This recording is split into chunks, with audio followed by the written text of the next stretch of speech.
Saya kerap bertanya, mengapa organisasi-organisasi agamaan, khususnya juga Kristen, bukan agama-agama lain, bahkan agama-agama lain menurut saya, tapi saya ingin berbicara dari sisi Kristen. Mengapa organisasi keagamaan itu sulit sekali untuk bisa saling belajar? Dan kerap kita mendengar juga saling tuduh, saling serang, saling menghancurkan. Walaupun mereka mengatakan mempunyai kitab yang sama, untuk Kristen mempunyai kitab yang sama itu Alkitab. Tapi luar biasanya, mereka itu, atau mungkin saya sebut saja, kita itu kenapa suka harus menyerang sana sini? Menganggap diri paling benar tafsirannya, menganggap diri paling dekat dengan Tuhan, menganggap diri paling dekat kebenaran. Saya meneliti cukup lama, karena kenapa kehidupan Kristen itu tidak bisa bekerja sama dengan baik antaranya. Ya, kelihatannya mereka bekerja sama, tetapi pada dasarnya mereka tidak bisa bekerja sama. Artinya denominasi-denominasi itu merasa paling benar sendiri. Dan kalau melihat jumlah denominasi yang begitu banyak, sebenarnya kalau membandingkan dengan Aras, maka jelas sekali bahwa denominasi yang banyak itu sebenarnya tidak sejalan. Lucunya mereka bisa bergabung di Aras, mungkin karena campur tangan pemerintah, sehingga mereka terpaksa bisa mendapatkan ruang gerak mereka, mereka bergabung kepada Aras Nasional yang hanya sedikit jumlahnya dibandingkan jumlah denominasi gereja yang di atas 350, belum lagi dengan organisasi-organisasi yayasan yang juga mendengungkan suara-suara kebenaran. Kita jadi bertanya, kenapa demikian? Suatu kali saya pernah berbicara dengan seorang profesor. Dia katakan Prof, bagaimana jualan Prof sendiri untuk usaha kesatuan gereja, kesatuan orang percaya, kesatuan untuk semua umat manusia. Bukan hanya kesatuan gereja, bukan hanya kesatuan umat manusia, orang percaya, tetapi juga kesatuan umat manusia. Profesor itu langsung menjawab saya begini, tidak usah kamu apa namanya mengharapkan persatuan gereja, buang saja pikiran untuk persatuan gereja tersebut. Saya jadi bingung, padahal Alkitab mengatakan bahwa Kristus sendiri berdoa supaya orang-orang percaya itu menjadi satu. Tapi luar biasanya orang-orang percaya itu tidak menjadi satu, bahkan mereka saling menyerang. Dan kemudian juga misi, katanya juga misi, menurut Alkitab kan misi itu satu.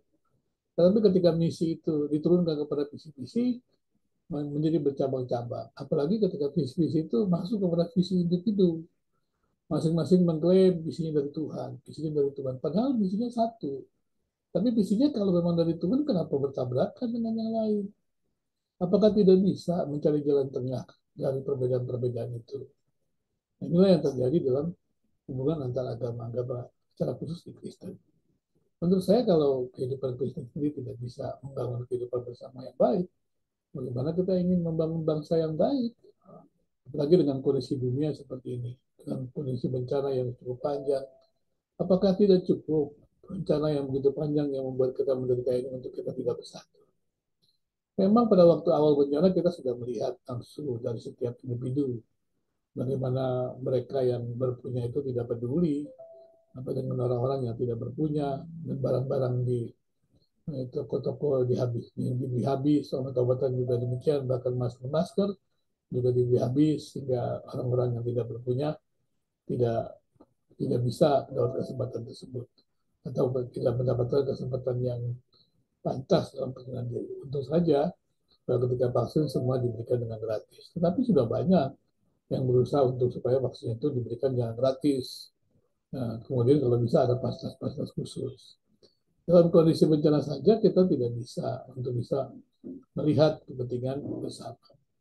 Apakah memang betul keselamatan keselamatan individu-individu tertentu, komunitas tertentu itu lebih penting daripada keselamatan semua kita, semua orang yang ada di Indonesia. Ini kan juga ketika kita berbicara tentang gereja.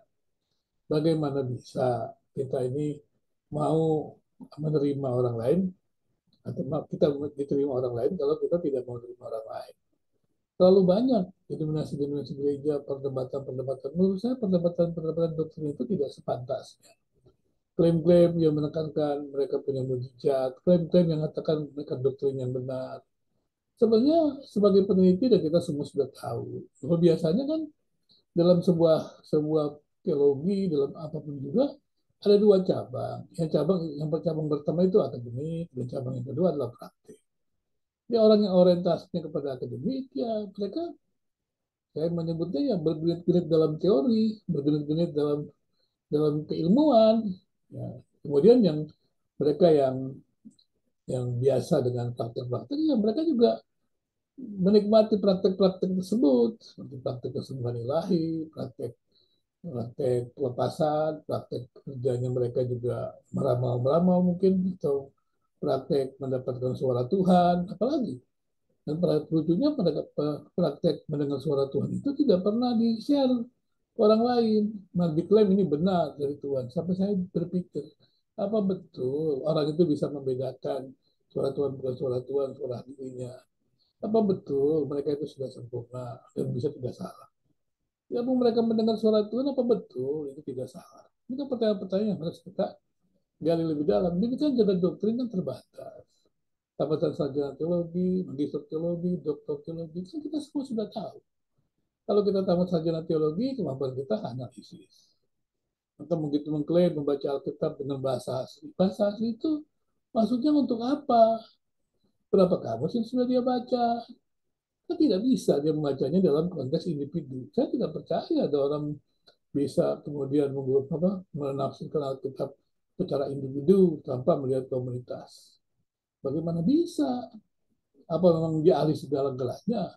Kita sudah tahu dalam pendidikan teologi ada biblika, ada sistematika, ada praktika, dan nanti macam-macam teologi integrasi sekarang ini. Bagaimana seorang itu bisa ahli segalanya? Nggak masuk akal. Dan bagaimana satu orang itu menganggap dirinya adalah paling dekat dengan Tuhan? Tidak masuk akal juga. Dan mau bilang apa mereka? Mungkin dengan istilah-istilah yang biasa mengatakan diurapi Tuhan. Apa itu diurapi Tuhan? Apa dia tahu Tuhan itu hanya mengurapi orang-orang tertentu? Kan itu rahasianya Tuhan. Jadi menurut saya sebenarnya baik gereja yang menekankan pada doktrin, ajaran, penggerak Alkitab, akademik, maupun yang praktek, apapun namanya, mereka semua punya kelemahan. Kita harus jujur. Memang kemampuan-kemampuan itulah yang kita tonjolkan. Maksudnya kan sebenarnya untuk apa? Kan untuk menolong orang kepada Tuhan, bukan menolong kepada diri kita. Kalau saya beragama, saya percaya kepada Tuhan, kan saya ingin menyesuaikan diri saya dengan kehendak Tuhan. Kenapa saya jadi menghakim orang lain? Padahal kalau saya menghadap kepada yang Maha Kuasa saja, saya tidak berani sujud. Harus sujud dan menyembahnya. Bagaimana saya berani menghakimi yang lain juga? Walaupun hari ini kritik ini bukan menghakimi ya. Karena saya ingin mengajak untuk semua berbagi pemikiran. Nah, apalagi kalau kita melihat apologetika itu. Lucu sekali bagi saya ada orang yang mengklaim ini pandangan paling benar, paling alkitabiah.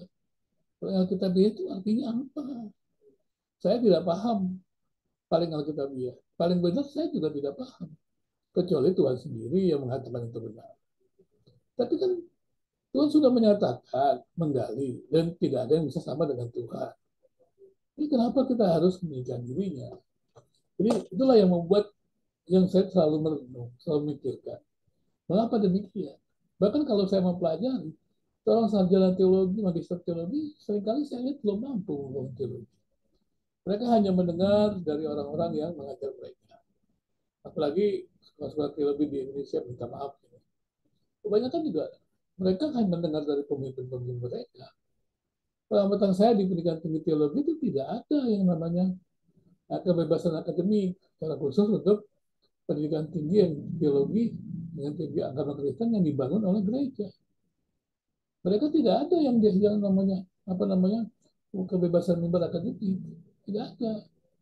Dan yang dipilih, yang orang-orang yang dipilih pun orang-orang yang memang betul-betul ya sesuai dengan doktrin gereja yang mendirikan sekolah tinggi itu.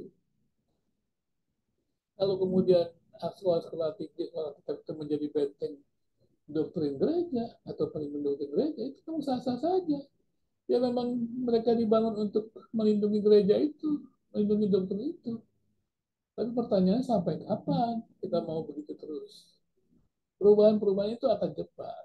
Dan sampai kapan kita tidak tidak mau jujur bahwa sebenarnya kita terbatas. Ya.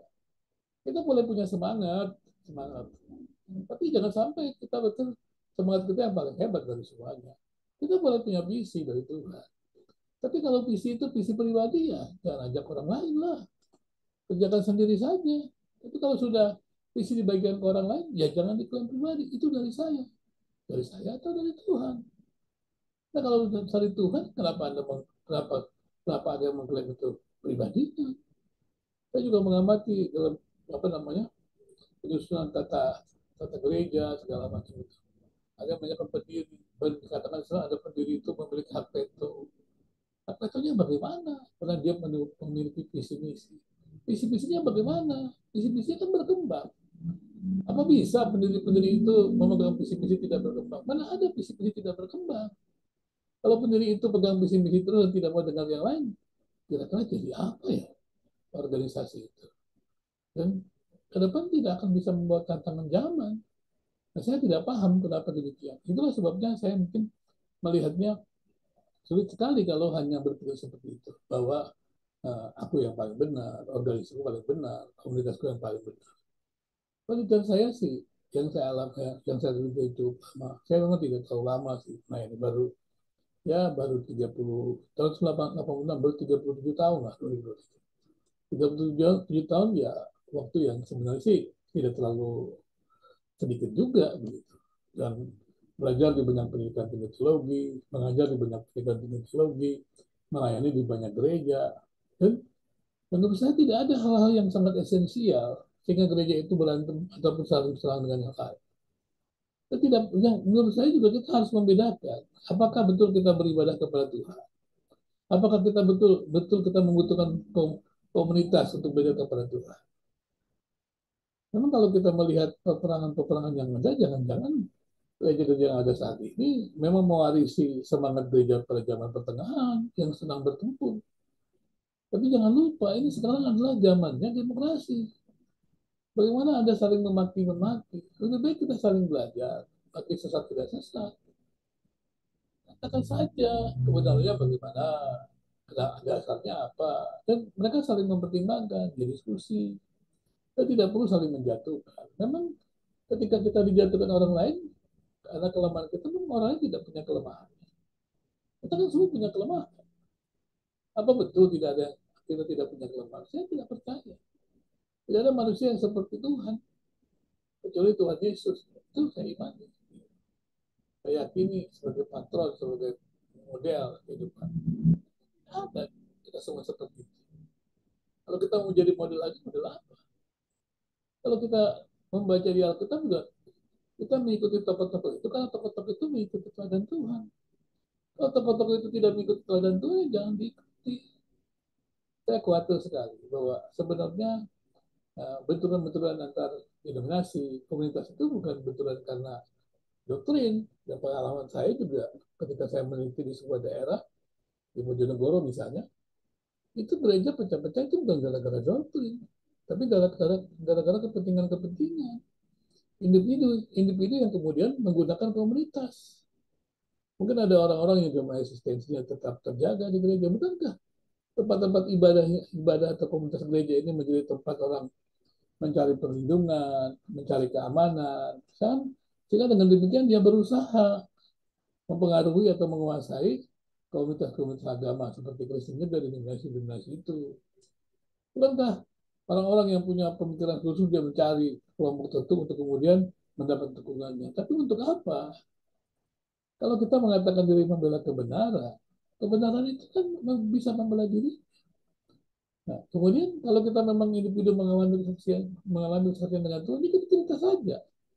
Kalau komunitas kita memang berhasil membangun suatu kehidupan yang lebih baik, itu cerita saja. Kenapa harus paksa orang lain sama seperti kita? Apa memang kita tidak punya kekurangan, komunitas kita tidak punya kekurangan, denominasi kita tidak punya kekurangan? Coba saja dievaluasi. Terlalu banyak kekurangan. Pengalaman saya dalam banyak denominasi, gereja tidak ada yang sempurna. Tapi memang itulah realitasnya kita di bumi ini. Manusia yang tidak sempurna. Maka itu sebaiknya kalau menurut saya untuk orang-orang Kristen ya, cobalah membangun kerjasama. Pengalaman kita kan membangun bersama ketika menghadapi konflik itu penting sekali.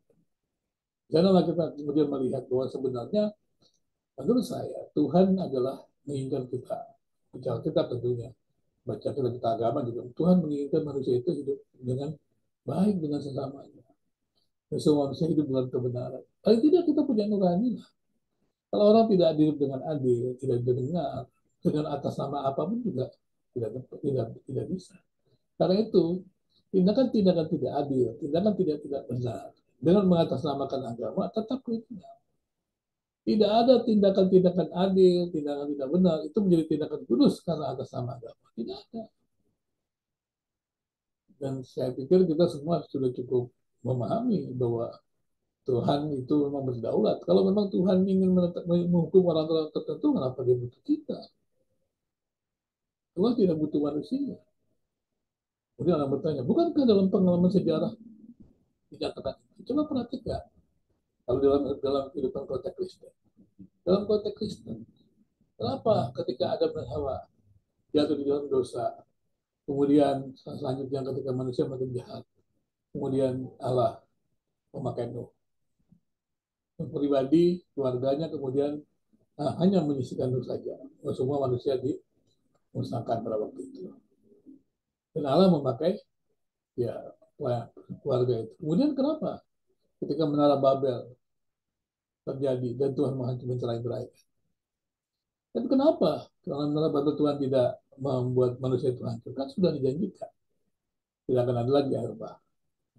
Kemudian kenapa Tuhan membangun komunitas Israel? Bukankah Yahudi? Apakah memang kelompok Yahudi itu lebih dari yang lain? Tidak tentunya. Itu kedaulatan Tuhan. Itu bukan untuk eksklusif, untuk apa namanya komunitas Yahudi, tapi untuk semua orang. Dan kemudian selanjutnya kita kembali kepada gereja, kepada semua orang juga. Jadi sebenarnya tidak ada diskriminasi dari kelompok atau komunitas itu atau individu. Jadi kita tidak boleh lagi mengagungkan individu atau komunitas. Karena individu terbatas, komunitas terbatas. Ya isinya komunitas itu ada individu yang terbatas. Maka komunitas hebat pun terbatas. Tidak perlu mengagungkan denominasi tertentu dengan tokoh-tokoh tertentu. Pengalaman saya di Indonesia ini dengan banyak penelitian, ya tidak ada organisasi-organisasi yang luar biasa yang hebat itu tidak ada. Yang ada adalah ya mungkin pengemasan-pengemasan saja. Semua kita sudah tahu lah. Yang namanya perbaikan mutu kan harus berkelanjutan. Seperti juga kalau kita melihat pendidikan tinggi yang terus memperbaiki dirinya, begitulah wajah. Banyak wajah-wajah gereja juga. Kalau pendidikan teologinya seperti itu, ya wajah gereja seperti itu. Kan yang lulus dari sekolah tinggi teologi yang menjadi di gereja. Kemudian yang mengajar di gereja, yang mengajar di sekolah tinggi teologi. Berarti ada kaitan semuanya. Jadi, menurut saya adalah sebaiknya ya kita untuk Indonesia, generasi gereja, sebaiknya bangunlah kerjasama. Jangan cari-cari kesalahan. Kalau cari-cari kesalahan, orang lain akan bisa mencari-cari kesalahan kita. Kita tahulah kita sama-sama punya kesalahan. Mari kita bangun kerjasama yang baik. Kita terima, kita lupakan hal-hal yang tidak baik, kita selesaikan. Kiranya Indonesia bisa maju untuk bisa kembali